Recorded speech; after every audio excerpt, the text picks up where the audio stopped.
नमस्कार, मैं हूं Niranjan Kumar. The India saga में आप सभी का स्वागत है। 5 राज्यों में होने वाले विधानसभा चुनाव से पहले चुनावी राज्यों में बिसात बीत चुकी है।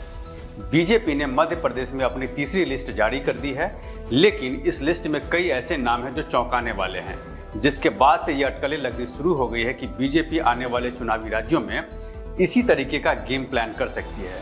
तो आखिर क्या है बीजेपी का गेम प्लान, आज हम उसी पर बात करेंगे। साल 2024 में होने वाले लोकसभा चुनाव से पहले मध्य प्रदेश, छत्तीसगढ़, राजस्थान, तेलंगाना और मिजोरम में विधानसभा के चुनाव होने हैं। इन राज्यों में चुनाव जीतने के लिए सभी राजनीतिक दलों ने अपनी तैयारियां शुरू कर दी है, लेकिन बीजेपी ने एक कदम आगे जाकर मध्य प्रदेश में उम्मीदवारों की 3 सूचियां भी जारी कर दी है, जिसमें केंद्रीय मंत्री समेत सांसद भी शामिल हैं। बीजेपी की इस चुनावी चाल ने कई राजनीतिक विशेषज्ञों को भी चौंका दिया है। राजनीतिक गलियारों में अब ऐसी अटकलें लगनी शुरू हो चुकी है कि बीजेपी कुछ इसी तरह का कदम राजस्थान, छत्तीसगढ़ और तेलंगाना में भी उठा सकती है।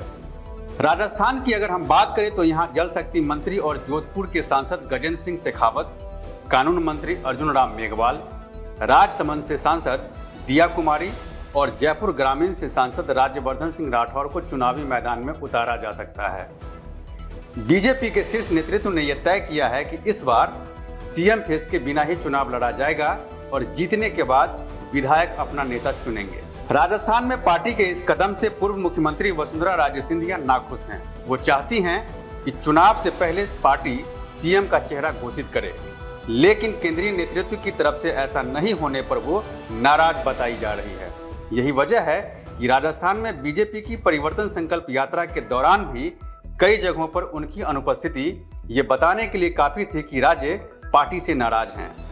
वहीं अगर बीजेपी राजस्थान में अपनी सरकार बनाने की स्थिति में आ जाती है तो ऐसी संभावना है कि गजेंद्र सिंह शेखावत राज्य के अगले मुख्यमंत्री बन सकते हैं। अगर हम चुनावी राज्य छत्तीसगढ़ की बात करें तो वहां भी बीजेपी का केंद्रीय नेतृत्व सामूहिक रूप से चुनाव लड़ने का फैसला किया है। यही वजह है कि राज्य में परिवर्तन यात्रा की कमान किसी भी क्षेत्रीय नेताओं को नहीं दिया गया, बल्कि खुद बीजेपी अध्यक्ष नड्डा और शाह ने हरी झंडी दिखाकर परिवर्तन यात्रा को रवाना किया।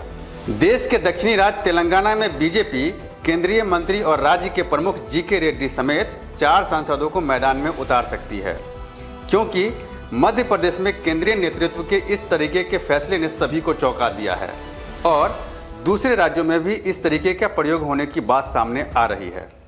बहरहाल बीजेपी की नई रणनीति आने वाले विधानसभा चुनावों में कितनी कारगर होगी, मेरी उस पर नजर बनी हुई है। आप मेरे साथ बने रहें और द इंडिया सागा देखते रहिए।